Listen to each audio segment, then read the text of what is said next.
નમસ્કાર મિત્રો, વિડીયોમાં તમારું સ્વાગત છે। તો મિત્રો, અત્યારે હાલની ખૂબ જ મોટી અને દુઃખદ ખબર સામે આવી રહી છે। ત્યારે મિત્રો તમને જણાવી દઈએ કે બોલિવૂડ અભિનેતા સલમાન ખાન ફરી એકવાર કાયદાકીય મુશ્કેલીમાં ફસાયો છે। તો આ વખતે મામલો કોઈ ફિલ્મી વિવાદ કે શિકારનો નથી, પરંતુ પાન મસાલાની જાહેરાતનો છે। જોકે મિત્રો, જયપુરની એક કોર્ટે સલમાન ખાન વિરુદ્ધ 10,000 રૂપિયાનું જામીનપાત્ર વોરંટ જારી કર્યું છે। તો મિત્રો, રાજસ્થાનના જયપુરમાં એડવોકેટ શાલિની શર્મા દ્વારા એક અરજી દાખલ કરવામાં આવી હતી।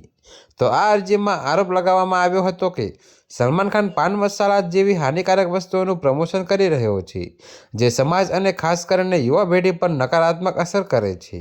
ત્યારે મિત્રો, અગાઉ પણ કોર્ટે આ મામલે સલમાન ખાનને હાજર રહેવા માટે સમન્સ જારી કર્યા હતા, પરંતુ તે કોર્ટમાં હાજર રહ્યો ન હતો। જી હા મિત્રો, તો અત્યારે હાલની ખૂબ જ મોટી ખબર છે। ત્યારે મિત્રો, સલમાન ખાન કોર્ટમાં સતત ગેરહાજર રહેતો હોવાથી એડિશનલ ચીફ મેટ્રોપોલિટન મેજિસ્ટ્રેટ એટલે કે ACMM કોર્ટ 4 આ બાબતને ગંભીરતાથી લીધી છે।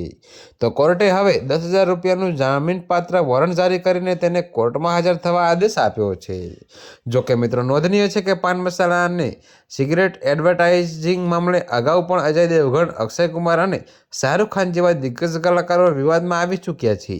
જોકે સલમાન ખાન વિરુદ્ધ આ પ્રકારે વોરંટ જારી થતાં આ મામલો વધુ ગંભીર બન્યો છે।